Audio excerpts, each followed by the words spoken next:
La conferencia de esta tarde, noche, se titula Economía Familiar. Y vamos a seguir viendo en la economía familiar parte del lema del Congreso Educando para la Eternidad. Es muy importante, queridos hermanos, que nosotros podamos comprender la voluntad de Dios. Es muy importante que nosotros podamos analizar en qué consiste la responsabilidad del pueblo de Dios para el tiempo del fin. Necesitamos estudiar las Sagradas Escrituras. Necesitamos comprender cuáles son nuestros deberes y nuestras responsabilidades. Es muy importante que como pueblo podamos comprender hasta dónde nosotros conocemos el tema de economía familiar.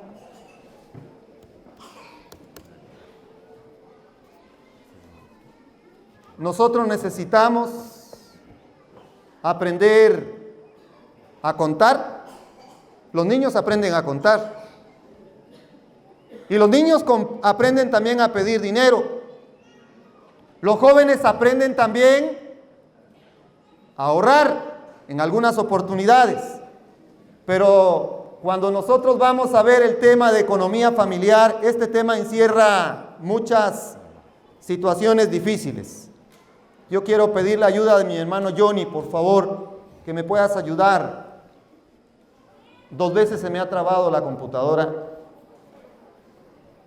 Por eso cantamos una alabanza después. Te voy a pedir favor, hermano Johnny, que me ayudes aquí. Había colocado un párrafo y de repente se me borró. Vuelvo nuevamente a meter el párrafo y se me borra. Yo no sé si el enemigo no quiere que ustedes lean un párrafo que encontré. Y yo les voy a decir algo.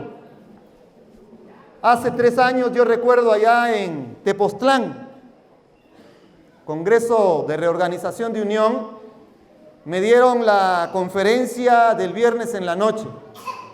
Los que estuvimos ahí recordaremos las carpas que estaban en los lados y aquel gran granizo que cayó. Se cayeron las carpas, todo. Y había un frío y un viento terrible después del granizo, un frío que se sentía. Había mucha agua en todos lados debajo de la gran carpa. Y recuerdo que estaba hermano Johnny y otros hermanos conmigo al frente y estaba a punto yo de dar la conferencia cuando de repente recibo un papel y dice, hay que cancelar la conferencia. Ya no, hay que cancelarlo porque era el viento fuerte.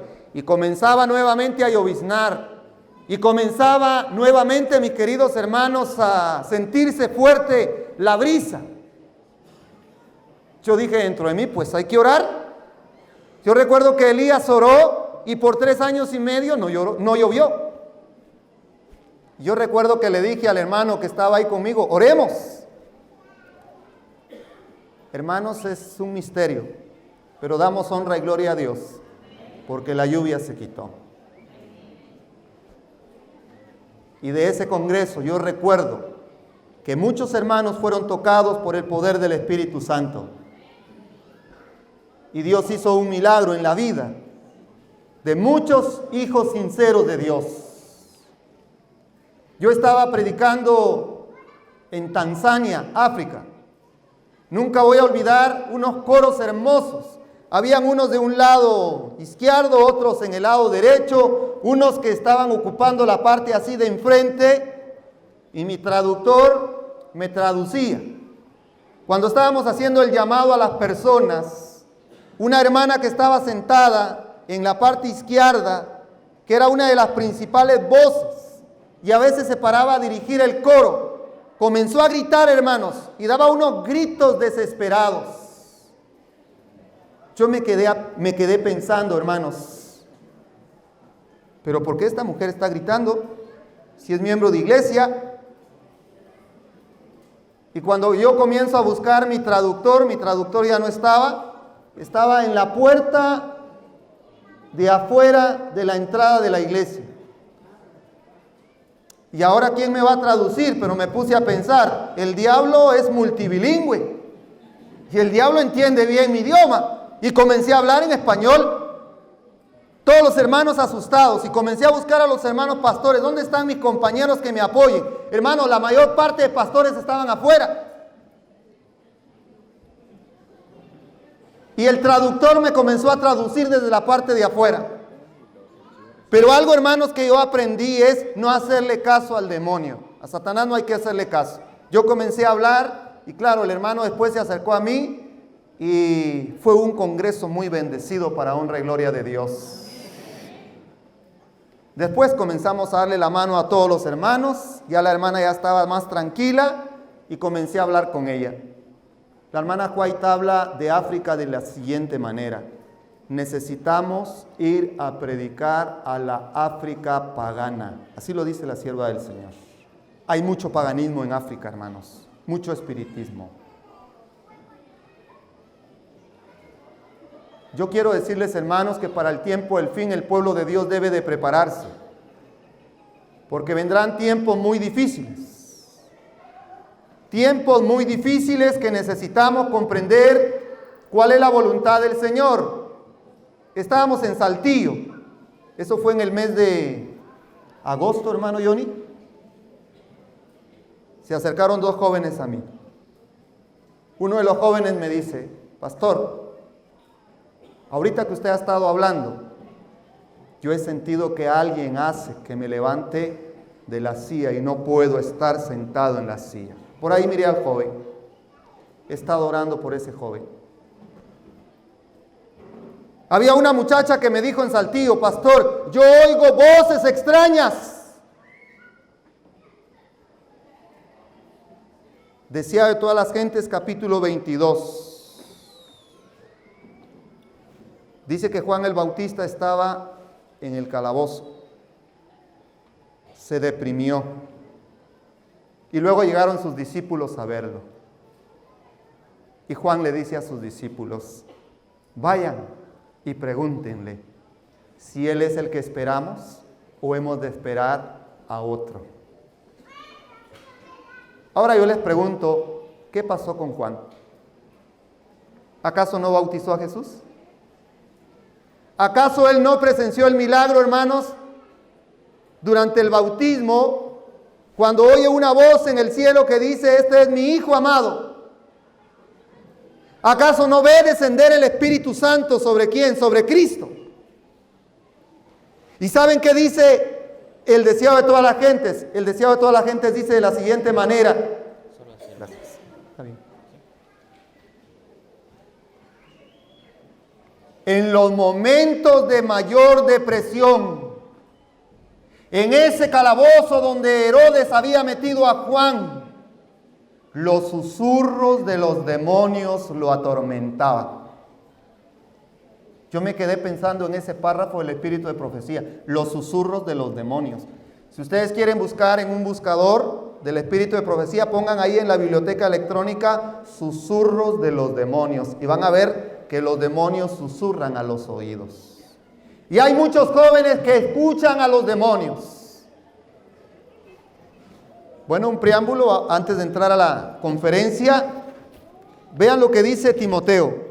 Vamos a leer este texto bíblico a manera de introducción para poder comprender qué dice la palabra del Señor en Primera de Timoteo capítulo 4. Leamos este versículo, versículo 1. Pero el Espíritu dice expresamente que en los postreros tiempos algunos apostatarán de la fe. ¿Por qué van a apostatar de la fe? Como dice la Biblia, ¿qué van a hacer muchos? Van a escuchar. ¿A quién van a escuchar? A espíritus engañadores y a doctrinas de demonios. Muchos jóvenes se admiraban cuando yo contaba en Saltillo. Era un templo hermoso, grande. De repente a medianoche en el templo, una luz extraña aparecía entre el altar.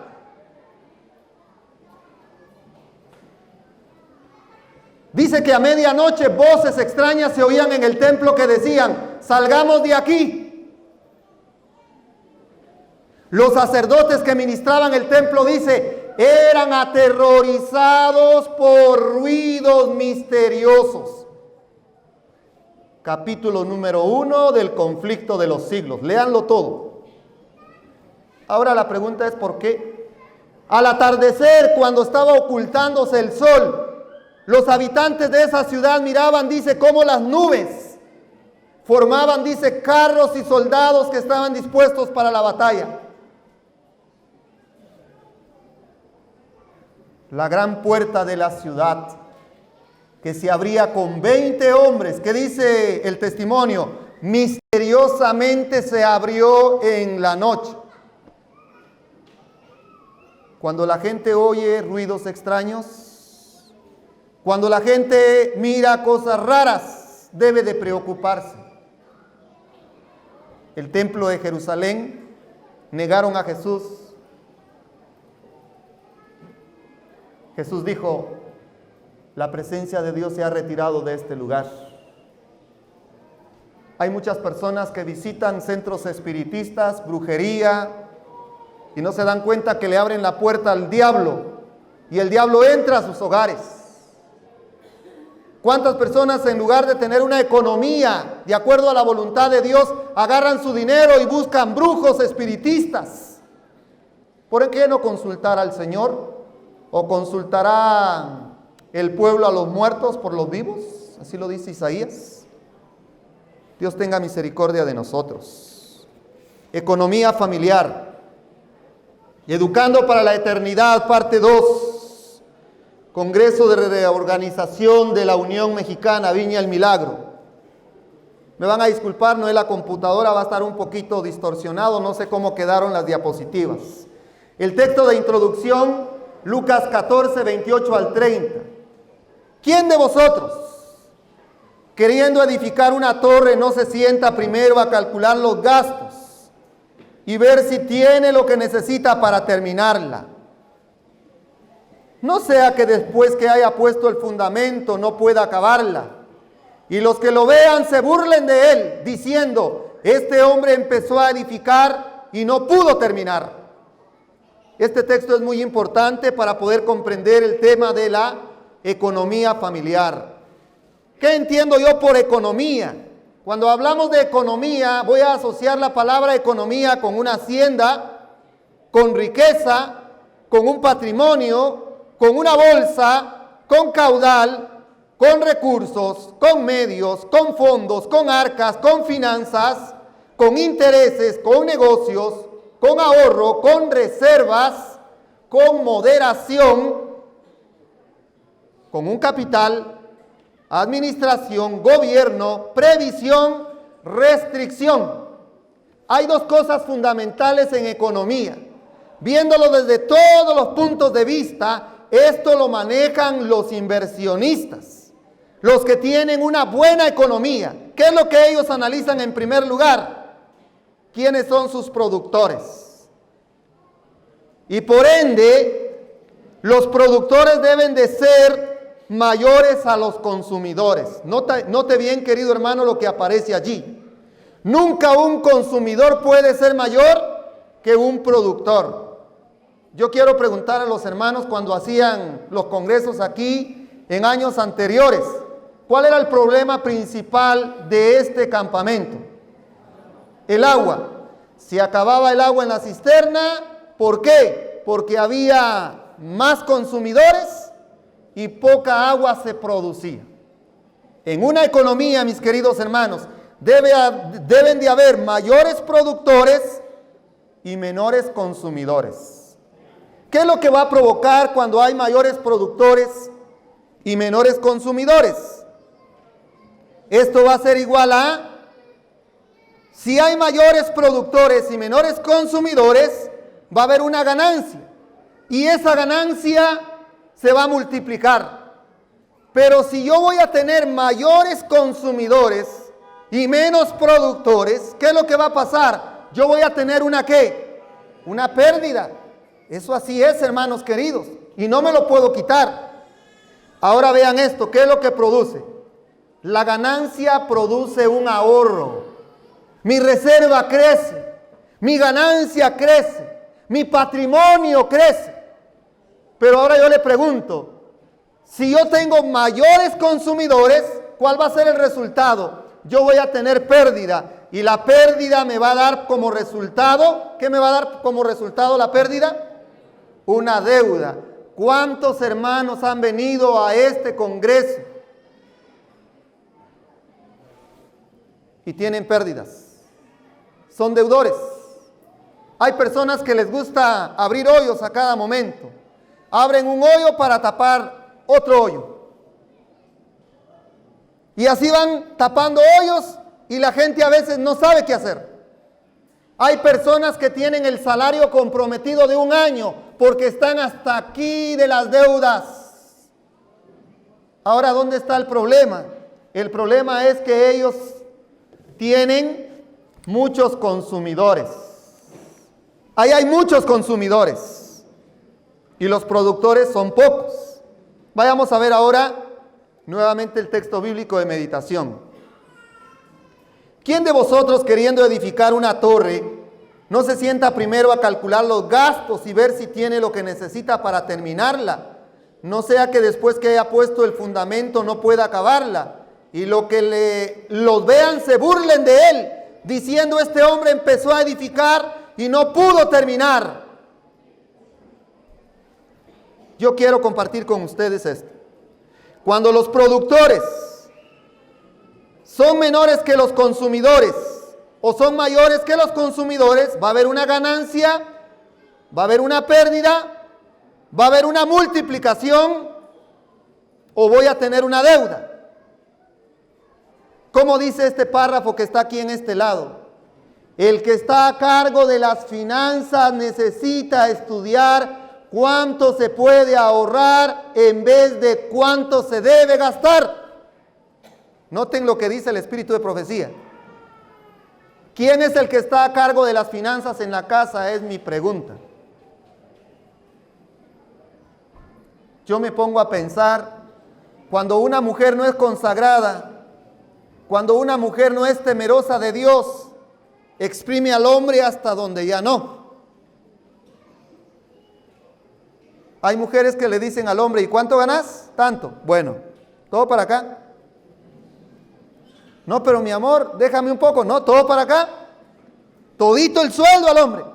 Y el pobre hombre a cada momento le tiene que pedir a su mujer: hey, mi amor, ¿me puedes dar algo para el camión?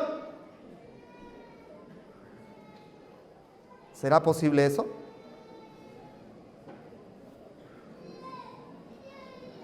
El que está a cargo de las finanzas necesita estudiar cuánto se puede ahorrar en vez de cuánto se debe de gastar. Oiga lo que sigue diciendo: hay que cortar todo gasto innecesario. Comprendan que el consumo no debe de exceder la producción. Ahora ustedes entienden el cuadro de arriba. ¿Quién es el consumidor? El que está a mi mano derecha. ¿Quién es la producción? La que está al lado izquierdo. Y ahora, ¿cómo entiendo yo ese párrafo? Comprendan que el consumo no debe de exceder la producción. Ahora, ¿cómo entendemos esto? ¿Qué representa la torre? Porque el texto de Lucas dice: queriendo edificar una torre. Esa torre representa un hogar. Hay jóvenes que dicen: me quiero casar. El pastor Lauro ponía el ejemplo de una rosa que está completa. Hay jóvenes de 15 años que se quieren casar. Hay jóvenes de 16 años que se quieren casar. Yo me pregunto: ¿ya aprendiste a volar? Querido joven, no te quites las alas muy pequeño. Aprende a volar. Madura en la vida. Aprende a ganar tus centavos. Con el sudor de tu frente comerás el pan de cada día. Muchos hacen planes: sí, yo me quiero casar. ¿Cuántos se endeudan tirando la casa por la ventana? Y sus deudas sobrepasan un montón de situaciones. Y luego después piensan que cuando se casan y ya tienen una vida marital, solamente van a vivir de amor. No, hermanos. Es cierto que el amor todo lo puede, pero también necesitamos comer, ¿verdad? Necesitamos una vivienda, necesitamos alimentarnos, darle a nuestros hijos lo mejor. Una torre representa un hogar, una empresa o negocio. Representa una administración, representa una carrera, una vida, una iglesia. ¿Cómo se edifica la iglesia del Señor? ¿Cómo se edifica una empresa o negocio? ¿Cómo se edifica una administración, una carrera, una vida, una iglesia? Para poder edificar una iglesia, un trabajo, una vida, yo debo de tener en cuenta que necesito un presupuesto. Y ese presupuesto debe de ser a corto, a mediano y a largo plazo. ¿Cuánto voy a gastar a la semana? ¿Cuánto voy a gastar a los 15 días? ¿Cuánto voy a gastar al mes? Y si pudiera tener un ahorro al mes, qué bendecido voy a ser. Y es bueno ahorrar, mis queridos hermanos. Ahora veamos esta otra parte de aquí. ¿Quiénes son los productores? Como estamos viendo economía familiar, yo no me voy a detener en una empresa, en una administración, en una carrera, en una vida o en una iglesia. Voy a pasar solamente explicando algo. Pero quiero hablar, si yo necesito un presupuesto, cuando yo tengo allá productores, los primeros productores de una familia, ¿quiénes son? El esposo y la esposa. El esposo tiene un trabajo o tienen un negocio y deben de ser buenos administradores. Ellos deben de tener un presupuesto. Deben de conocer en qué consiste su negocio. La esposa y el esposo. ¿Quiénes son los primeros consumidores en un hogar? Los hijos y a veces los abuelos, porque no nos podemos olvidar de quién, de nuestros padres. Hay hijos que van a meter a sus padres ¿a dónde? A un asilo de ancianos y se olvidaron que un día sus padres dieron todo por ellos. Dentro de los consumidores necesitamos hacer una lista de ver cuál es lo principal, lo primordial. Y los consumidores de primera necesidad aparece la alimentación. Hay quienes les sale una gastritis, pero tienen su iPhone, hasta el 7 o hasta el no sé qué. Buenos celulares, buenos carros, pero una dieta pobre, que no saben cómo hacer para pagar las deudas y se limitan en una cosa y luego vienen las enfermedades. La alimentación es fundamental. Otro consumidor, la salud, la vivienda, la vestimenta, la educación. Bueno, si a la gente le gusta la comodidad y tiene sus recursos, pues amén, hermanos, porque debemos de ser cabeza, dice la Biblia, y no cola. Y los varios, dentro de los varios, hermanos. Yo me quedé aterrado la otra vez cuando le preguntaba a un joven, ¿cuánto es tu gasto mensual en datos y en celular? Me dijo, 1,500 pesos mensuales.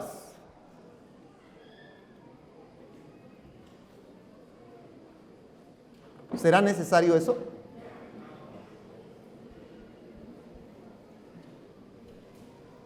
Yo me pongo a pensar. Y por eso ese párrafo que está ahí es tan maravilloso. El que esté a cargo de las finanzas necesita estudiar cuánto se puede ahorrar en vez de cuánto se debe de gastar. Yo me aterro, hermanos, cuando los padres fracasamos en la educación de nuestros hijos y la sierva de Dios le llama bondad cruel. ¿Cuál es la bondad cruel? Cuando el padre de familia le da todo lo que el hijo pide. Y noten cómo muchos hijos quieren dominar a los padres de familia. Van a un supermercado y el niño comienza a pedir algo. Primero lo pide tranquilo y lo señala. Cuando más ya comienza a hablar, papi, yo quiero esto. Y el papá le dice, no, hijito, ahorita no. ¿Qué papi, yo quiero eso? Y como papá no le hace caso, comienza a llorar. Y hermano se tira en el suelo. Y comienza ahí con un gran berrinche. ¿Y qué hace papá y mamá? Mira, comprémoselo, qué vergüenza. ¿Qué va a decir la gente en el supermercado? ¿Saben qué dice el niño? En su mente, lo logré. Cuando llegan otra vez al supermercado, ¿qué pasa con el niño? Ya sabe a dónde va a ir a buscarlo y comienza a hacer otra vez, ¿qué cosa? El show. Y árbol que desde pequeño crece torcido, cuando es grande, ¿qué es lo que pasa? No se va a enderezar. Tal vez es un juguete de unos 100 pesos y después va a ser un carro de 100,000 pesos. Y si no se lo da, pobrecito papá, pobrecita mamá. Quiero pasar un poco. Va a llegar el tiempo en que también los productores deben de ser ¿quiénes, hermanos? Los hijos y los nietos deben de ser productores, porque los padres le dieron todo en la vida. Y hay hijos que son ingratos, mis queridos hermanos. En esta época moderna, a veces la esposa debe de echarse la carga del hogar, porque hay maridos, hermanos, ingratos en el hogar. Hay maridos mantenidos que no les gusta trabajar. Hay hombres, hermanos, que les gusta poner también la mano. A ver, mujer, toda la plata, y descansan ellos allí. Yo te quiero dar un texto bíblico. Si hay alguien aquí en este lugar que tal vez hace eso, vayamos a ver lo que dice Primera de Timoteo. Vamos a buscar en Timoteo, hermanos. Aquí hay un consejo en las Sagradas Escrituras. Primera de Timoteo 5:8. Si hay alguien que tiene una versión diferente, le voy a agradecer que la lea. Vean cómo dice la versión que yo tengo. Y si alguno no provee para los suyos, y mayormente para los de su casa, ha negado la fe y es peor que un incrédulo, dice la versión que yo tengo. ¿Cómo es? ¿Dice tu versión? Es peor que un infiel. ¿Alguien tiene una versión diferente? ¿Cómo dice, hermano, su versión?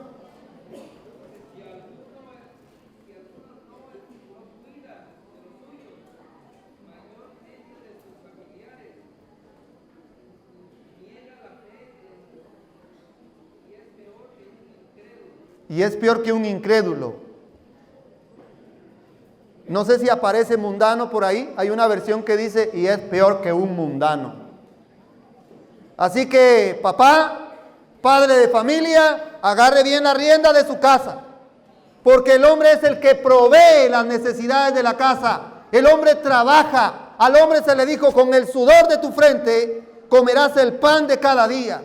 El hombre es el que debe de trabajar. Claro, en estos tiempos difíciles también la mujer le ayuda al hombre. Y qué bendición, hermanos, cuando el hombre le dice a la mujer, mi amor, esto es tuyo, esto es nuestro. Y también la mujer le dice, mi amor, esto es de nosotros. Y tienen cuentas mancomunadas. Pero me aterra cuando yo veo que el hombre tiene su cuenta por aparte y la mujer su cuenta por aparte. Un hermano me contaba la experiencia. Viene un hombre que llegó a tener muchas finanzas, muchos recursos, y la mujer también. Y habían hecho un pacto que tenían mucho dinero en el banco y la mitad para uno y la mitad para el otro. Pero el hombre se enfermó de una enfermedad terminal y ahora comenzó a pensar, ¿y ahora qué voy a hacer con todo mi dinero? Le va a quedar a esta mujer y se va a volver a casar y lo que yo hice va a ser para otro hombre. No. Y llamó a los abogados, a un notario, e hizo su testamento. Y en el testamento coloca que mi mujer se comprometa a colocar todo mi dinero que yo tengo en el banco, en el féretro, en el ataúd. Y le dice la mujer, está bien mi amor, no te preocupes, yo te voy a echar todo tu dinero ahí donde tú quieres. Y cabal, hermanos, el hombre, su enfermedad siguió avanzando y el hombre se murió.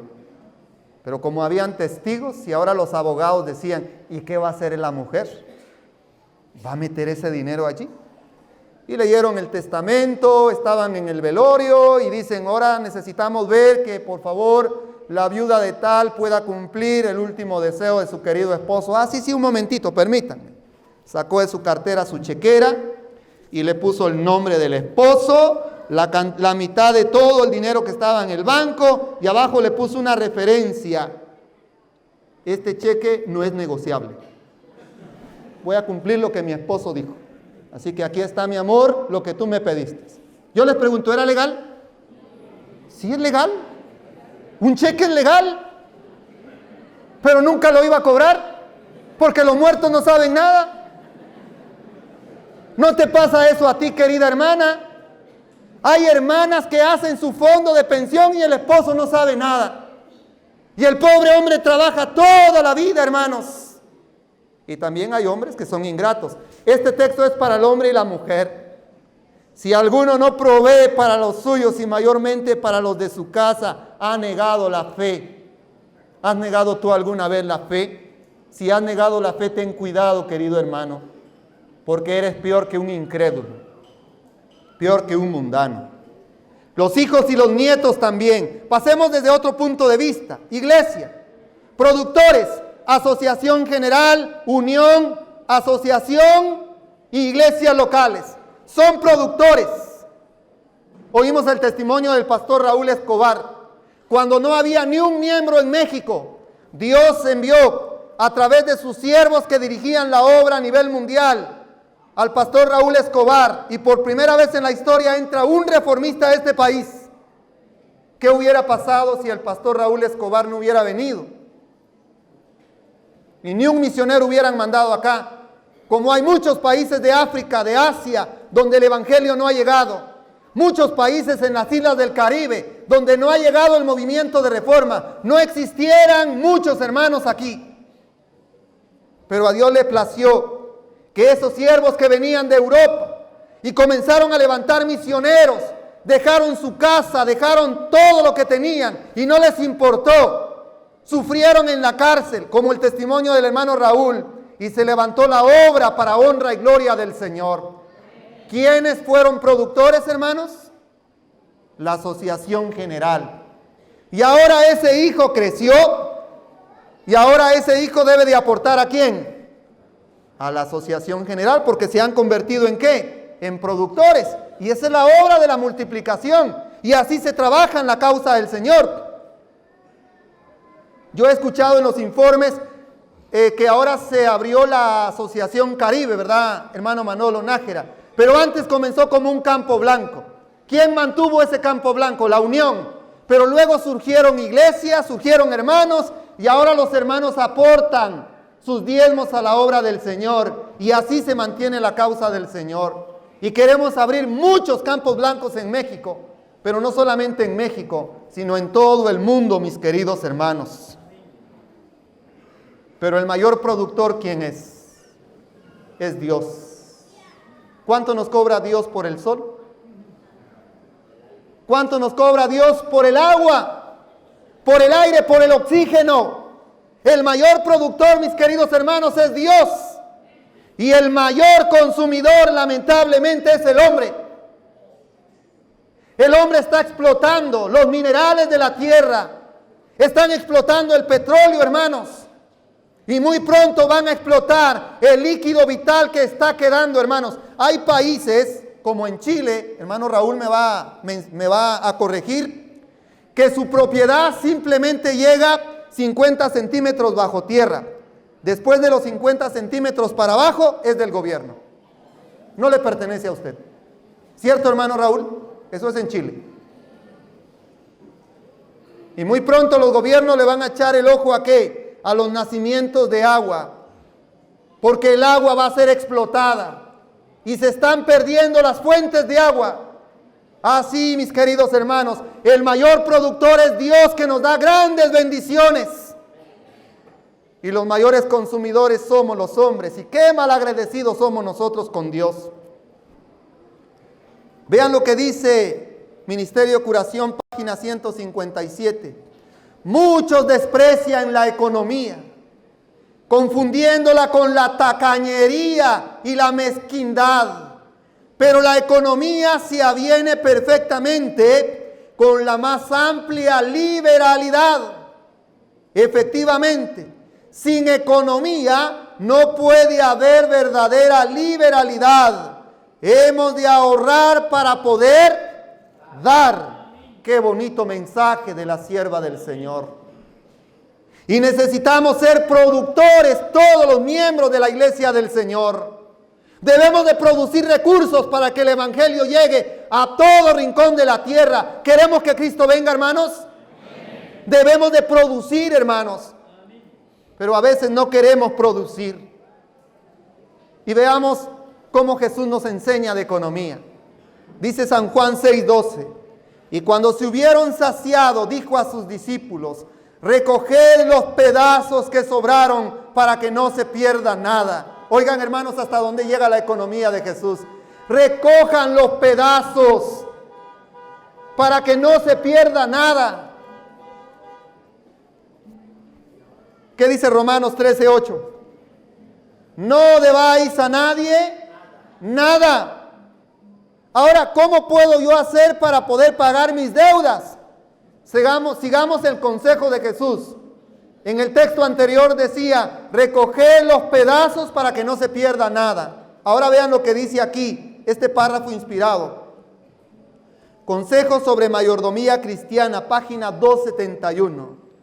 Cuiden los centavos y los pesos se cuidarán solos. Son los centavos aquí y los centavos allá, gastados para esto, para aquello y lo demás allá, que pronto suman pesos. Niéguese a complacer su gusto, niéguese a satisfacer la complacencia del apetito, ahorre sus centavos y pague sus deudas. ¿Cómo voy a pagar mis deudas yo? Con los centavos. Me compartía el pastor Lauro su experiencia, el valor de un centavo. Él me dice que comenzaron a ahorrar los centavos. Yo les voy a decir algo, a mí por naturaleza, cuando tengo monedas, como que si las monedas me estorban. Y máxime cuando me dan cambio. La otra vez estaba comprando un jugo y solo pesos tenían, di 200 pesos y me querían dar puras monedas. No, hermano, mejor denme en billete, pero monedas no quiero. Y mi esposa, como ya dijo el pastor Lauro, la mujer mira de una forma periférica, el hombre, su visión es tipo túnel, ¿ya? Mi esposa me dice, a ver Danilo, todas las moneditas que a usted le estorbe me las pasa. Y yo le he pasado todas las monedas. Y hermanos, yo me he quedado sorprendido. Y lo corroboré con el pastor Lauro, me dice, mira, pastor, me dice, mi esposa, yo le daba las monedas a mi esposa y qué barbaridad lo que juntó en un año, dice. Fueron a vacacionar a una playa y pagaron comida y pagaron de todo. ¿Con qué, hermano? Con las monedas, con los centavos. Por eso dice, cuide los centavos y los pesos se cuidarán solos. Cuida los centavos, hermanos. Qué maravilloso es ese consejo. Ministerio Médico, página 231. La economía es una ciencia muy valiosa. ¿Cómo cataloga la sierva del Señor la economía?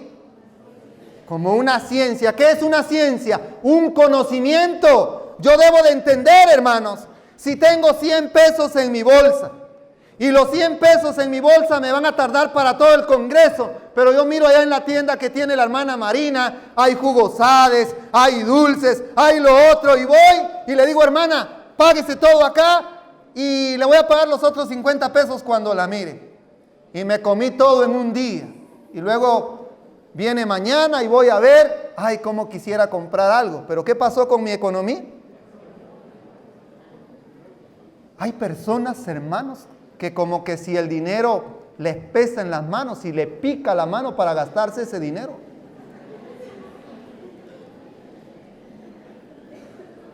Yo conozco personas que les cayó su sueldo hoy, hermanos, y mañana ya no tienen nada. Hermanos, la economía es una ciencia muy valiosa. Oigan lo que dice, muchos malgastan demasiado al no guardar, ¿qué cosa? Los residuos. Guarda los residuos, querido hermano. Aprende a guardar los residuos. Yo le doy gracias a Dios. Yo a veces le digo a los hermanos, yo, hermano, me saqué la lotería. ¿Y saben cómo me saqué la lotería? Dios me dio una mujer muy ahorrativa, mi esposa. No sé si he contado esta experiencia aquí. Un día, la directora de la escuela mi suegra, que era una hermana de la iglesia que ya no vive, llega a la escuela y llama a la directora y llama a la orientadora y de repente llaman a la maestra de grado y luego llaman a mi esposa con 14 años de edad. Y llega mi suegra con un montón de dinero y le dice a la directora: mire, yo quiero venir a poner una queja. Yo temo a Dios y dice la Biblia: no robarás. Y todo este dinero que está aquí se lo encontré debajo del colchón a mi hija. Así que yo vengo a entregar este dinero aquí porque no sé a quién se lo robó. Y mi esposa me cuenta que ella se quedó asustada. Y viene la directora y dice: mire, señora, pero una de las jóvenes más honradas que tenemos aquí es su hija. ¿Por qué no averigua qué es lo que pasó con ese dinero? Pero es que yo le doy todos los días 50 lempiras para que vaya a gastar al colegio. Ah, pues qué raro, vamos a traer aquí a la que atiende la caseta escolar. Y llamaron a la caseta escolar. Y de los 7 años que ella llevaba estudiando allí, dice, ella nunca ha venido a comprar ni siquiera un dulce y un chicle en esta caseta escolar. Y entonces le dice mi esposa: ¿sabes qué, mamá? Le dice mi esposa: yo estoy ahorrando todos esos 50 lempiras que me estás dando porque cuando cumpla mis 18 años me voy a comprar mi carro. Y hermano, se compró su carro. Ahí tengo fotografías yo todavía de su carro, se lo compró. ¿Y con qué se lo compró? Con todo el dinero que le daba la mamá, lo fue ahorrando y tenía un buen ahorro. ¿Cuántos padres de familia le dan hoy 100 pesos, 200 pesos a sus hijos para ir al colegio, a la escuela, a la universidad? Y a veces vienen los hijos y dicen: ay mami, no me alcanzó, ¿me podés dar más todavía? Hermano, necesitamos ahorrar. Y mi esposa me dice: ¿para qué iba a gastar yo el dinero en el colegio? Si mi mamá tenía comida en la casa, me preparaba mi emparedado, un sándwich con todo, con lechuga, con tomate, con queso y con esto y con lo otro, y me lo llevaba y tenía mi refacción. Y el dinerito bien guardadito ahí. Hermanos, aprendamos a ahorrar. Yo me quedo pensando en esto. Muchos malgastan demasiado al no guardar los residuos. Yo me quedo pensando. Oigan este párrafo. Ministerio Médico, página 231. Pero al practicar las lecciones que Cristo dio sobre la economía, podéis alimentar a uno. Puede ser que podáis dar de comer a muchos que ahora necesitan alimento para el cuerpo. Y también podéis nutrirles el alma con el pan de vida. Recoged los pedazos que sobraron para que no se pierda nada. Estas palabras las dijo aquel que tenía todos los recursos del universo a su disposición. Él proveyó a miles con alimento por su poder que obraba milagros, pero no dejó de enseñar una lección de economía. Amén. Testimonios para la Iglesia, tomo 4, página 443. Oigan otro consejo, bonito este pensamiento. Para ahorrar $1, ¿qué hay que hacer? Es preciso contar, ¿qué cosa? Los centavos. Cuenta los centavos y vas a ahorrar $1, querido hermano. Ahora pasamos a otro punto, hermanos, que me preocupa. ¿Por qué muchas veces se descuida la economía familiar? Yo quiero tocar este punto, espero que no se me hayan borrado algunos párrafos. Dice en Lugares Celestiales, página 211, las familias no convertidas son los aliados más fuertes de Satanás. Sus miembros trabajan en oposición a Dios. Una familia que no está convertida es un aliado del diablo. Una familia que no obedece la ley de Dios es un aliado del diablo. Una familia que le roba a Dios es un aliado del diablo. Hoy, mis queridos hermanos, ¿cómo sufre la causa del Señor? ¿Cuántas familias no convertidas tenemos en la iglesia? Pero debemos de predicar la verdad. La verdad debe de cortar donde debe de cortar. Aliados más fuertes de Satanás. ¿Quiénes son los aliados más fuertes de Satanás? Las familias no convertidas. ¿Y en dónde radica la no conversión de las familias? En el mensaje que Dios le dio al pueblo de Israel. En Malaquías 3 del versículo 6 al 12 que dice: desde los días de vuestros padres os habéis apartado de mis leyes y no las guardasteis.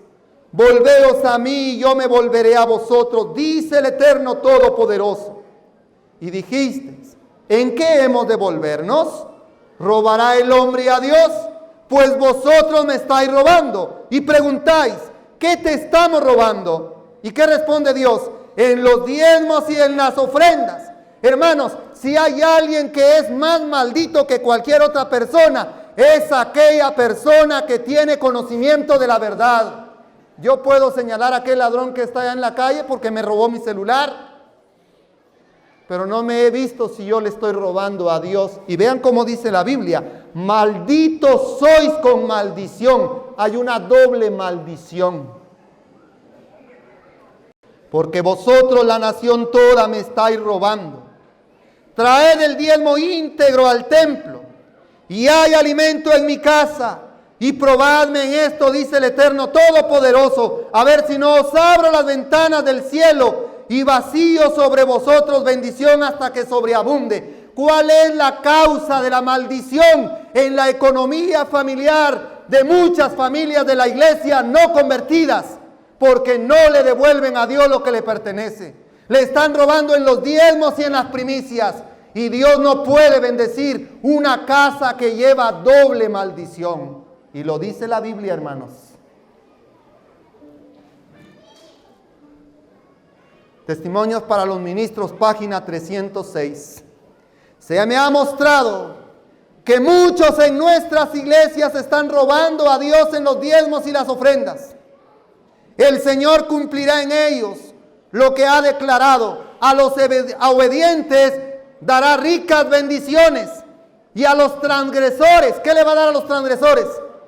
Maldición, dice el testimonio. Todo hombre que lleva el mensaje de la verdad a nuestras iglesias debe cumplir su deber de amonestar, educar y reprender, educando para la eternidad. ¿Cómo es posible que voy a entrar yo al cielo? ¿Puede un ladrón entrar al cielo, hermanos? ¿Qué dice Apocalipsis 21:8? Que un ladrón no va a entrar en el cielo y robará el hombre a Dios. ¿Y en qué le hemos robado a Dios? ¿En qué dice la Biblia? En los diezmos y en las primicias. Todo descuido del deber que equivale a robar a Dios implica maldición para el culpable. Si hay dos cosas que Dios demanda del ser humano, es que le estamos robando a Dios los recursos y le estamos robando en el tiempo cuando no guardamos el sábado como debe de ser. Implica maldición para el culpable. Toda bendición que recibimos nos llega por medio de Jesucristo. ¿No debemos entonces levantarnos sin cumplir con nuestro deber hacia Dios? ¿De quién dependemos para la vida y la salud? Para recibir sus bendiciones sobre nuestras cosechas y nuestros campos, nuestro ganado, nuestros rebaños y nuestras viñas. Se nos asegura que si damos para la tesorería del Señor, recibiremos de Él de nuevo. Pero si retenemos nuestro dinero, Él retendrá su bendición y enviará maldición sobre los infieles. La maldición viene sobre aquellos que no le devuelven a Dios lo que le pertenece. El sistema especial del diezmo se fundaba en un principio que es tan duradero como la ley de Dios.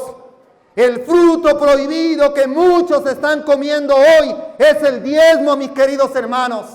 Eso no se puede tocar, ni siquiera lo podemos prestar. A Eva y Adán se le dijeron, no lo pueden tocar ni siquiera, no lo prestes, hermanos, para tus necesidades básicas.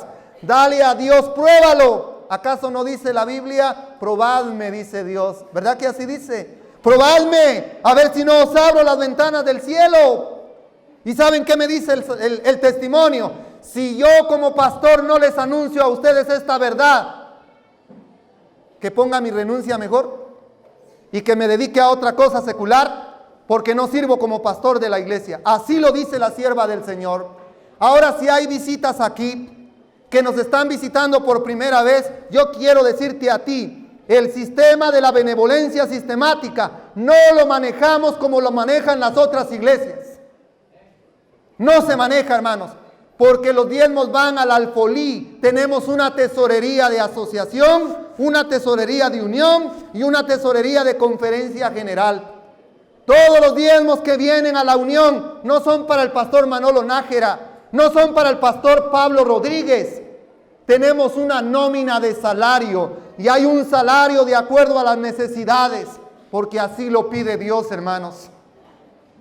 Recuerdo hace años atrás, encontré a unos adventistas y me encontré con una hermana adventista de mucho dinero, de buena posición económica.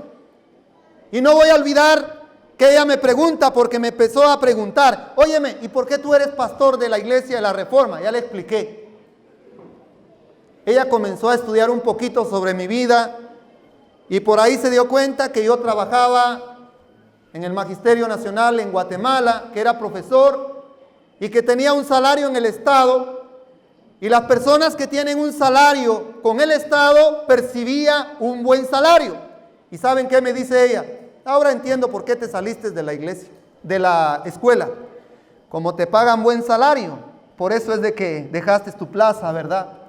Y por cierta razón en esa oportunidad, el tesorero de la unión me había pagado mi salario y llevaba el cheque en mi cartera, en mi billetera, y yo saco el cheque y le digo, yo no tengo ningún problema de mostrarte cuánto gano yo. Y llevaba también el voucher del salario que tenía en el magisterio. Y me dice asustada la hermana, oye, pero ni siquiera es la tercera parte de lo que tú ganabas ahí. Sí, perdone que le tenga que decir, pero así es la verdad. ¿Y saben qué hizo? Ven a mi casa, por favor. Y me hace un cheque de 20,000 quetzales. Te voy a dar todo mi diezmo para ti. Ten, úsalo, por favor. No, disculpe, yo no puedo hacer eso.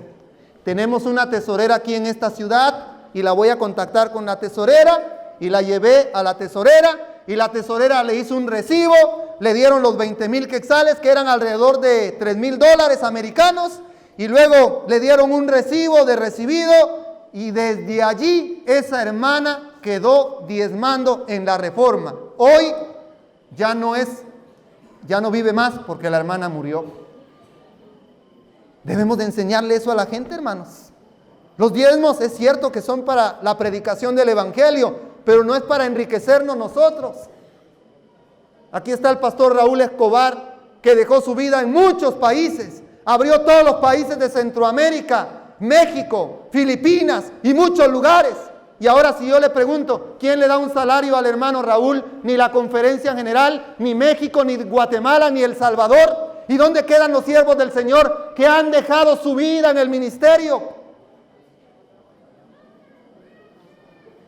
Un pastor de una iglesia grande en Guatemala, no de la Reforma, un pastor de una iglesia evangélica, cada domingo llega un carro de Proval a traer todos los diezmos y las ofrendas. Y un periodista que es mero polémico en esa ciudad viene a entrevistar cuando mira que llega el carro de Proval. ¿Sí me entienden el carro de Proval? Protección de valores. Un carro blindado que lleva todos esos dineros que sacan de los bancos. Llega un carro de Proval a esa iglesia. Y luego, delante de todos los miembros, le dice este periodista, óyeme, ¿y tú qué haces con todo ese dinero que se va al banco? ¿Qué haces con ese dinero? Y dice, mira, sencillo lo hago yo, le dice ese pastor. Mira, yo le digo, Señor, yo te doy gracias por este dinero que recibí. Así que de lo recibido de tu mano, yo también te devuelvo lo que es tuyo. Entonces hago algo, agarro el dinero y lo tiro todo para Dios, para arriba. Señor, allá va tu dinero para arriba. Y lo que cae abajo es mío, y lo que queda ahí arriba es de Dios. ¿Y saben qué dicen todos los miembros? Amén. Hasta un helicóptero le compraron. Así no somos los pastores, hermanos. Aquí en el movimiento de Reforma aguantamos hambre. A mí me ha tocado dormir en el piso de los aeropuertos.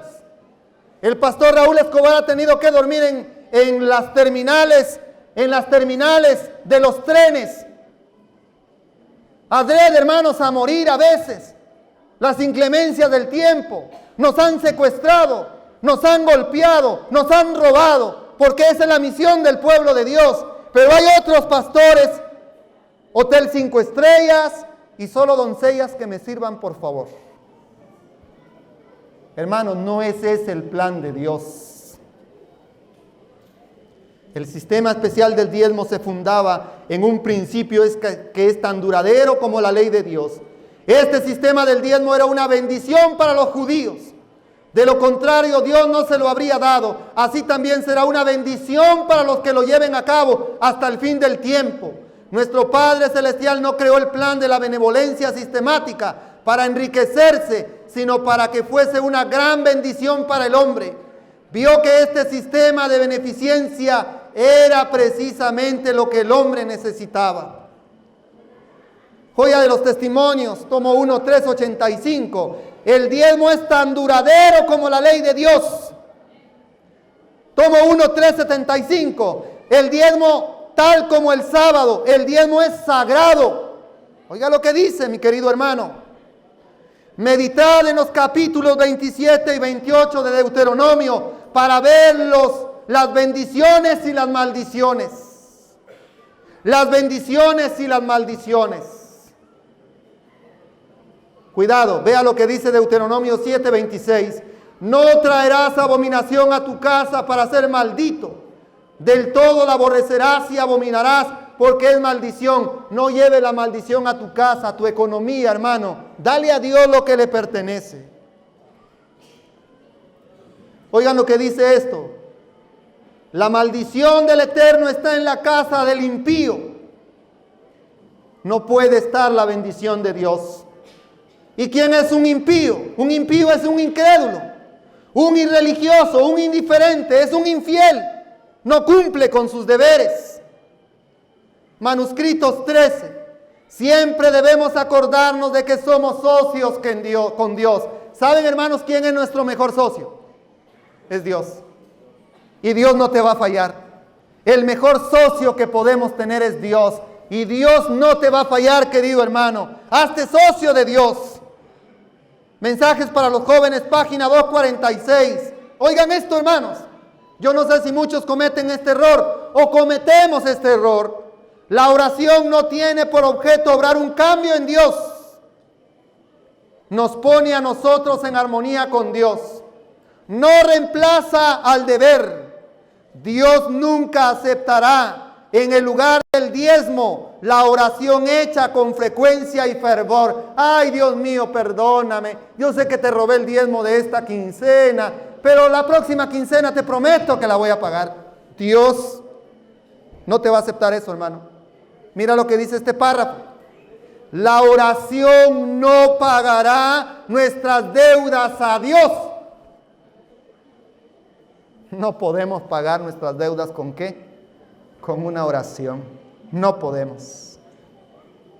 Pero también tenemos otra deuda. Mateo 6:12. ¿Cuántos nos recordamos de la oración modelo del Padre Nuestro?